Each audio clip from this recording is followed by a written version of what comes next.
Nous avons des lions, des tigres, des panthères, des ours et même des éléphants. Oh, c'est une très belle affiche. Le public sera content.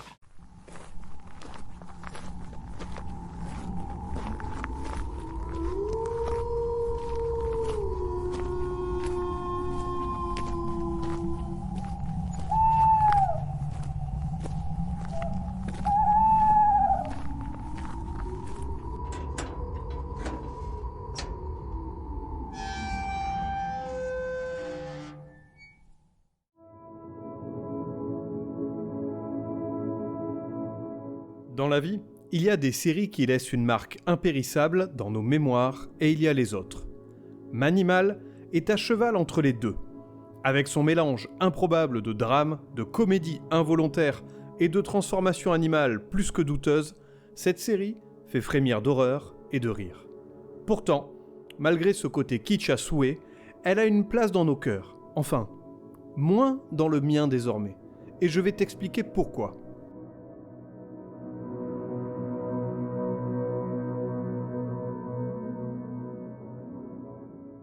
Ah, Manimal, cette perle des années 80, que de nombreux gamins de l'époque ont adoré regarder, et j'en fais partie.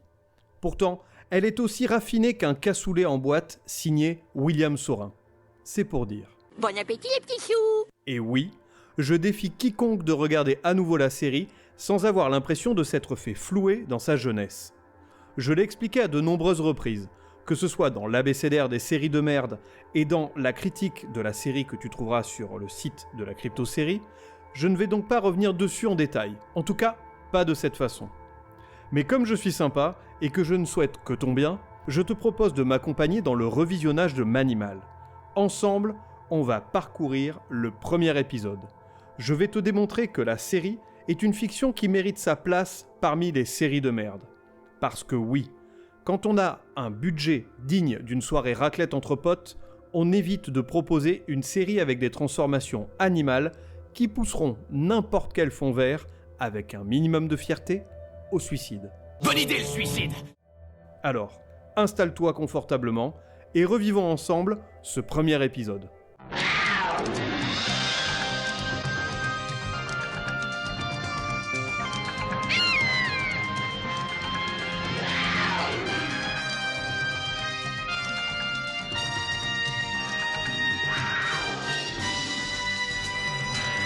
Évidemment, l'épisode débute par le générique. Mais on va vite passer là-dessus car il est moche, il est long et à base de synthé. Bref, tout ce qui fonctionnait bien dans les années 80.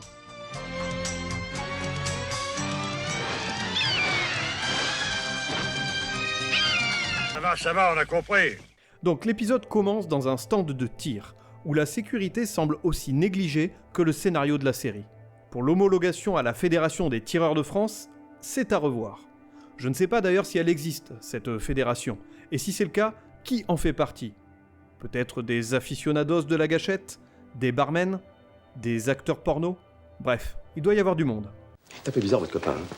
Le décor est planté, c'est sale, c'est sombre, et on sent que ça va sentir la poudre, et probablement la médiocrité. Et ça, ce sera certainement tout au long de l'épisode. Le TGV de la médiocrité n'a pas pris 1 minute de retard. Il a même plutôt pris de l'avance. On comprend donc vite qu'on est face à une bande de vieilles canailles, pleines de clichés, trench coats, sourires mauvais, et voix un peu trop forcées pour montrer qu'il s'agit bien des méchants. Vous en avez 10 par boîte et nous avons 100 boîtes, ça fait 2 millions de dollars. Ces armes vont avoir un formidable impact sur notre cause. Je me contrefous de votre cause, monsieur Saeder. Votre argent seul m'intéresse. Ces mecs ne sont pas là pour vendre des encyclopédies. Non, ici ce sont des bonhommes. Ici, c'est du trafic d'armes. Le tout sous les yeux d'une panthère noire. Une panthère. Que fait-elle là? Est-ce un stand de tir ouvert aux animaux? L'histoire ne le dit pas, et on s'en fout. On s'en bat les couilles, on s'en bat les couilles, on s'en bat les couilles. Un des méchants quitte les lieux pour aller récupérer les armes à l'autre bout de la ville. Parce que, visiblement, la logistique c'est pour les losers. Dans un monde normal, la logique aurait été de stocker les armes dans la même pièce pour gagner du temps, ou peut-être dans une pièce à côté. Mais non, ici, tout est lent, tout est mal pensé, tout est manimal. C'est alors qu'on aperçoit notre héros, Jonathan Chase, classe à mort avec un look qui crie Hey, je viens de sortir d'une soirée chez l'ambassadeur où j'ai bouffé tous les Ferrero ma gueule. Jonathan suit le méchant en taxi, et là, première transformation. Il commence à se tortiller à l'arrière du véhicule, suffocant comme un buffle asthmatique. C'est pas des blagues, vous savez. Je suis vraiment allergique. Cette famille, l'allergie. Ma mère a de l'asthme. Je me souviens que ma grand-mère, quand elle mangeait des fraises, oui, eh ben, elle attrapait, c'est comme des petites rougeurs plein la figure, avec des petits boutons comme ça. C'est ça. Le chauffeur de taxi semble inquiet, mais se laisse guider par le type à l'arrière. Mais mec, t'as un client qui soit fait un malaise, soit est en train de se palucher sur ton siège à l'arrière. Mais tu réagis ou bien? Non, le mec continue sa route tranquille, laissant notre héros faire ses trucs bizarres à l'arrière. Et hop, Jonathan se transforme et devient la panthère qu'on a vue plus tôt, évidemment. On n'est qu'au début, mais déjà ça commence fort. Eh ben ça promet. Une fois cette magnifique transformation réalisée, on se retrouve dans un entrepôt rempli de méchants. Et ce ne sera pas le seul entrepôt de l'épisode.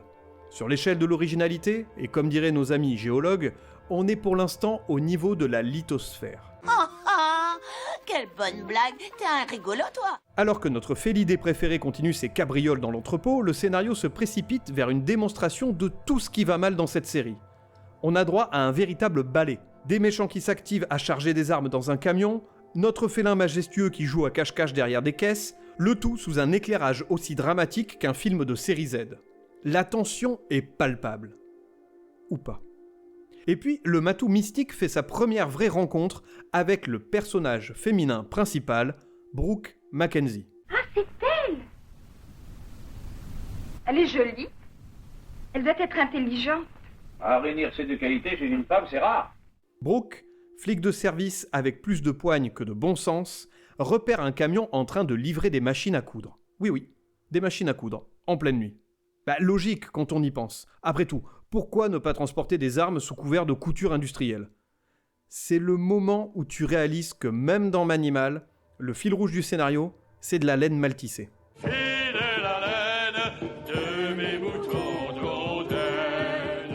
Le chaton chasseur d'ennemis intervient à ce moment-là.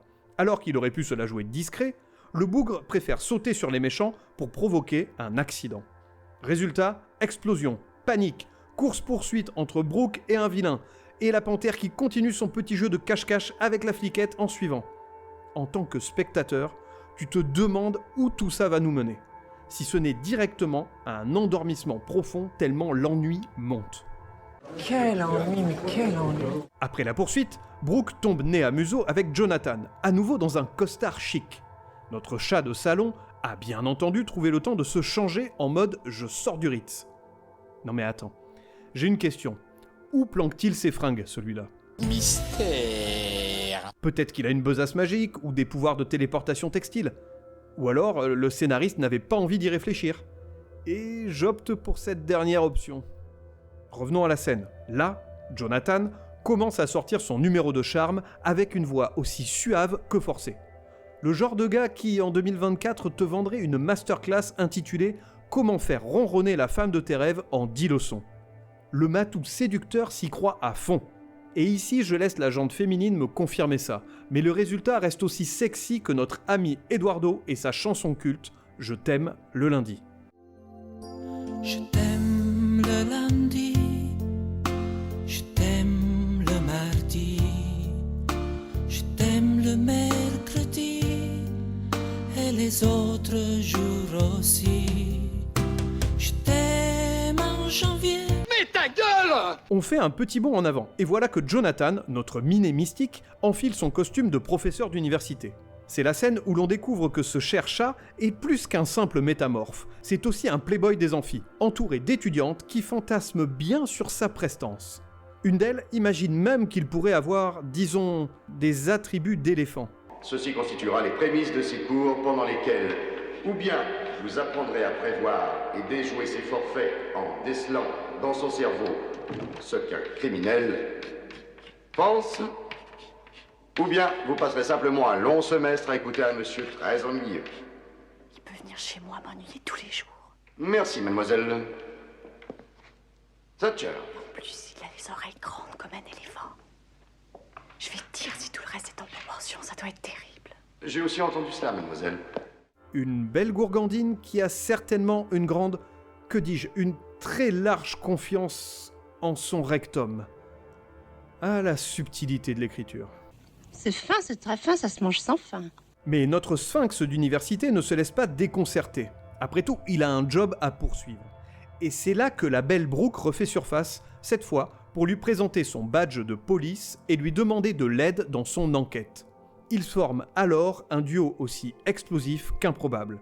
La fliquette tête brûlée et le félin divin, alias le dragueur du dimanche. Transition rapide, Jonathan et son fidèle acolyte Ty Earl. Ty, c'est le sidekick cliché des séries de l'époque, uniquement présent pour servir de faire-valoir à notre héros.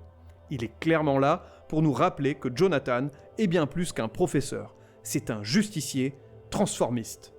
Renato, rends-moi cette perruque! Non. Rends-moi cette perruque! Non, non, non. Et c'est bien connu après tout. Tous les profs d'université ont une double vie surnaturelle. Ensemble, nos amis Ty et Jonathan poursuivent un des méchants dans une ambiance digne des meilleures boîtes de nuit de série B. Voyant débarquer Brooke, Félix le chat en profite pour utiliser ses talents de séduction en mode collé serré pour distraire la belle, pensant naïvement que ça suffira à la détourner de l'enquête. Évidemment, ça ne marche pas, parce que même Brooke, malgré sa poigne approximative, ne tombe pas dans le piège aussi facilement. Retour au commissariat, où après une discussion riche en sous-entendus, Jonathan, notre minou glamour, et Brooke décident de faire équipe. La dynamique est posée, lui toujours en mode séduction subtile, ou plutôt lourdingue, et elle tentant de rester concentrée sur sa mission, malgré les sourires enjôleurs de ce sphinx flirteur. Jonathan ne manque pas de rappeler qu'il aime, et je le cite, « garder les meilleurs élèves à la fin des cours ». Merci, professeur. Serait-ce un compliment? Je dois admettre que c'en est un. Serais-je la première de la classe? En général, je ne demande qu'à mes meilleurs élèves de rester après les cours. En mission spéciale? Il y a un peu de ça, oui. Ambiance creepy à souhait. C'est ce gros pervers! Bref, on est bien loin des standards actuels du politiquement correct. Retour à la série, nouvelle filature. Cette fois, c'est Brooke qui s'approche d'un nouvel entrepôt pour espionner les malfrats en pleine action. Jonathan, censé attendre gentiment dans la voiture, n'en fait qu'à sa tête. Il décide que c'est le moment idéal pour se transformer sous la pleine lune. Alors là, suspense. Qu'est-ce que notre matou préféré va choisir? Un tigre? Un lion? Un aigle royal? Attends, la pleine lune. Un loup-garou, putain! Un loup-garou envoie du lourd, mec! Transforme-toi en putain de loup-garou! Et non, encore une panthère, parce que visiblement, le budget transformation est ultra serré dans cette putain de série. Oui, vous l'avez énervé avec les responsabilités qu'il a. Donc, pendant que notre panthère maison fait ses acrobaties pour détourner l'attention des vilains, Brooke, elle, prouve une fois de plus son absence totale de discrétion. Repérée en 2 temps 3 mouvements, elle se fait prendre en chasse. Elle est complètement con. Heureusement, le félin noir veille et tente, tant bien que mal, de la tirer d'affaire. Mais Brooke a une idée brillante. Qu'est-ce qu'elle fait, à ton avis? Eh bien, elle prend une grenade. Oui, une putain de grenade trouvée au hasard dans une caisse. Et elle la lance, la greluche. Mais non, Brooke, c'est une idée de merde. Je te laisse imaginer le carnage. Explosion totale, tout l'entrepôt vole en éclats. Une fois la poussière retombée, on retrouve Brooke évanouie à côté de notre ami Jonathan, toujours en mode panthère, mais bien secoué lui aussi. Comment ces deux-là finissent inconscients côte à côte? Mystère. Et là, on atteint des sommets. Jonathan, toujours à côté de Brooke, se réveille et retrouve forme humaine. Heureusement qu'il avait sa petite besace magique avec ses vêtements. On ne le dira jamais assez, ça peut sauver n'importe quelle situation. Sinon, il aurait fini en mode plagiste du Cap d'Agde, le bras sur Brooke et le paquet sur le trottoir. Et tu as déjà vu un monsieur tout nu? Vous ne voulez pas que je contrôle la météo? Non, Victor s'en occupe. Joey, tu as déjà été dans une salle de gymnastique? Une garde à vue plus tard, nos 2 comparses partent pour une nouvelle filature. Et là, coup de théâtre. Ou pas, vu que Brooke est décidément une très mauvaise policière. Elle se fait encore attraper.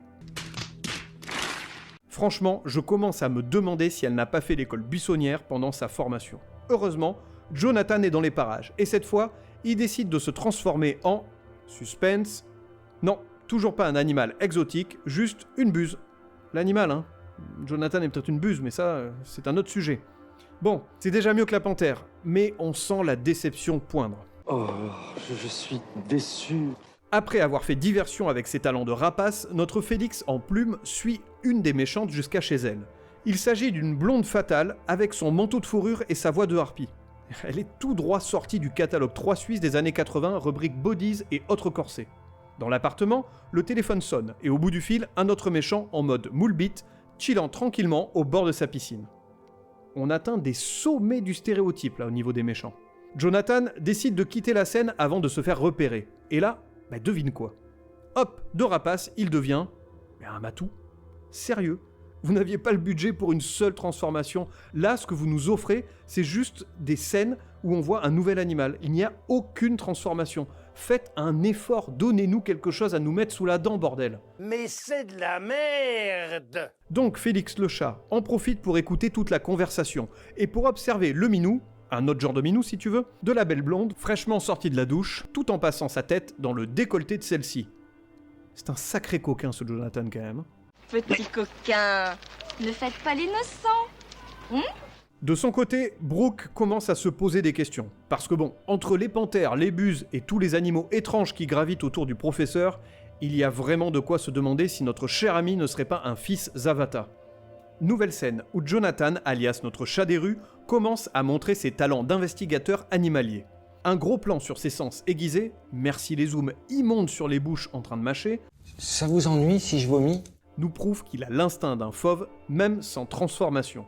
Pendant ce temps, Tai infiltre le repère du méchant qui a été arrêté précédemment et dégaine un cobra pour le faire parler. Une technique certes intéressante, mais putain de dangereuse. Mais c'est dangereux comme serpent ? Oui, Bourdou donne la mort. Corps gonfle, cou cassé, sans pisse du nez. Au même moment, Brooke fait irruption pour obtenir des aveux du méchant. Bien sûr, cette idée idiote du serpent finit par mal tourner, Brooke étant persuadée que le serpent est encore Jonathan. Elle le saisit à pleine main et s'évanouit lorsqu'elle réalise que c'est un vrai. Et là, notre tigre charmeur en profite pour la récupérer juste avant qu'elle ne tombe, prouvant une nouvelle fois qu'il est l'homme fort et elle, la demoiselle en détresse. Plus tard, elle se réveille dans le lit de Jonathan, vêtue d'une robe de chambre brodée à ses initiales, JC, pour Jonathan Chase. Classe, non ? Non. Qui porte des robes de chambre avec ses initiales dessus ? Non mais qui fait ça dans la vie ? Si tu connais ce genre de personne ou si toi-même tu es un Jonathan Chase, fais-le moi savoir, contacte-moi, il faut qu'on discute. Revenons à notre scène. Jonathan nous dévoile une nouvelle fois son côté pervers en expliquant à Brooke que quand une personne s'évanouit, il est recommandé de lui ôter tout vêtement qui pourrait la gêner ou la serrer. Qu'est-ce que c'est ? C'est ma robe de chambre. Il est recommandé lorsqu'une personne s'évanouit de lui ôter tout vêtement qui pourrait la serrer ou la gêner. Ok gros pervers, tu t'es pris pour Lorraine McFly ou quoi ? Et Pierre, mais et pourquoi vous m'appelez toujours Pierre ? C'est bien votre nom, Pierre Cardin. C'est marqué partout sur vos sous-vêtements. Après avoir mis de côté le calmant que le professeur lui a donné, on ne lui fait pas à l'envers à la Brooke, elle décide de visiter la demeure de son hôte. Elle découvre alors un journal privé sur le passé de Jonathan Mistigris.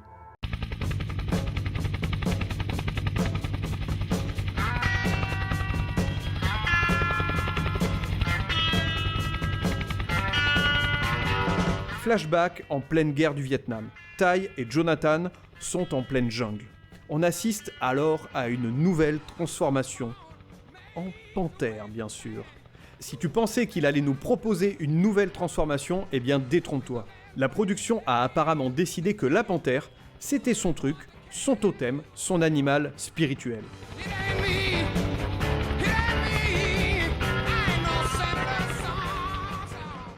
De retour au présent, Jonathan et Brooke décident enfin de faire équipe pour de bon. Le lendemain, ils se retrouvent au commissariat. Jonathan fait le lien entre le colonel et la voix qu'il a entendue lors de sa filature précédente, chez la blonde, celle qui se laisse mater par des minous sous son peignoir. Sans surprise, le colonel est en réalité le cerveau derrière toute cette affaire. Ce n'est pas vrai ! C'est impossible ! C'est reparti pour une nouvelle filature. Et sans surprise, Brooke se fait encore choper. Vraiment, la discrétion, ce n'est définitivement pas son fort. Pour l'ultime confrontation, Jonathan le félin sait qu'il aura besoin de renfort. Il appelle donc ses copains du zoo et nous gratifie d'une nouvelle transformation, ou transmutation comme il dit, probablement la plus ridicule de la série, avec des effets spéciaux vraiment datés, et en prime l'utilisation d'une vieille peluche.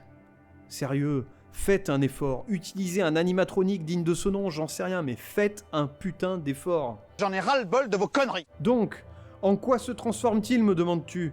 Eh bien, figure-toi qu'il devient un facochère. Mais non, triple couillon, comme d'habitude, il est encore une fois une putain de panthère. Accompagné de ses acolytes à poil, Jonathan Bagheera se faufile alors dans l'entrepôt des méchants. Je te l'avais dit qu'il y aurait plein d'entrepôts. Mais voilà, nos bad guys sont malins. Ils déclenchent un gaz soporifique qui endort notre félin intrépide. Redevenu alors homme, il se retrouve attaché dos à dos à Brooke. Le temps qu'il reprenne ses esprits, Jonathan Chatounet n'a plus le choix. Il doit encore se transformer pour s'échapper. Il devient alors une pintade. Mais non, encore une panthère. Alors oui, je sais, une panthère fait plus peur qu'une poule ou autre gallinacée. Mais merde, c'est une fiction avec un mec qui a le don de pouvoir se changer en n'importe quel animal. Faites-nous un peu rêver.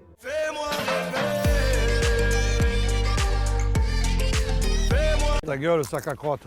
On accélère. Jonathan Grominet et Brooke s'allient pour enfin déjouer les plans des méchants. C'en est fini. Il retourne alors chez Jonathan, où, surprise, notre félin séducteur est déjà en mode peignoir, dragouille. Toujours prêt pour une petite séance de drague maladroite, à base de clins d'œil et d'allusions aussi subtiles qu'un tractopelle sur une piste cyclable. Voilà, on touche à la fin. Mais juste avant le générique, petite cerise sur le gâteau.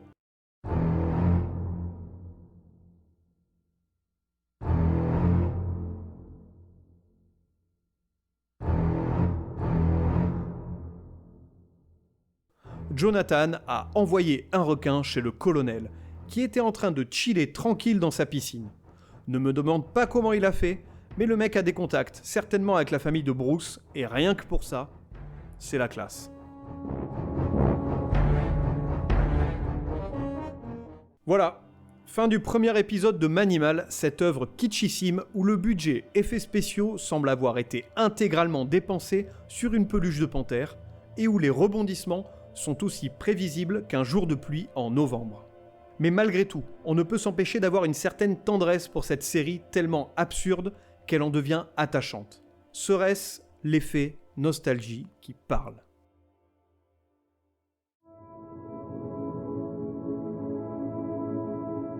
Cet épisode spécial Manimal s'achève ici. Je te remercie de m'avoir écouté, j'espère que ce nouveau format t'a plu. Quoi qu'il en soit, je t'en proposerai certainement de nouveaux. Donc si tu as des idées de séries dont je pourrais reprendre le premier épisode et te le faire découvrir d'une manière un peu plus ludique, n'hésite pas à venir me le faire savoir. Je t'invite dans ce cas à me suivre et à me contacter sur les réseaux sociaux habituels, TikTok, Instagram, Facebook, X ou encore Thread. Tu peux aussi retrouver tous les épisodes du Son de la Crypte sur toutes les plateformes de podcast ainsi que sur la chaîne YouTube de la Crypto-série. Je te donne rendez-vous très prochainement pour un nouvel épisode du Son de la Crypte. D'ici là, profite de la vie, méfie-toi des peluches de panthère et bisous.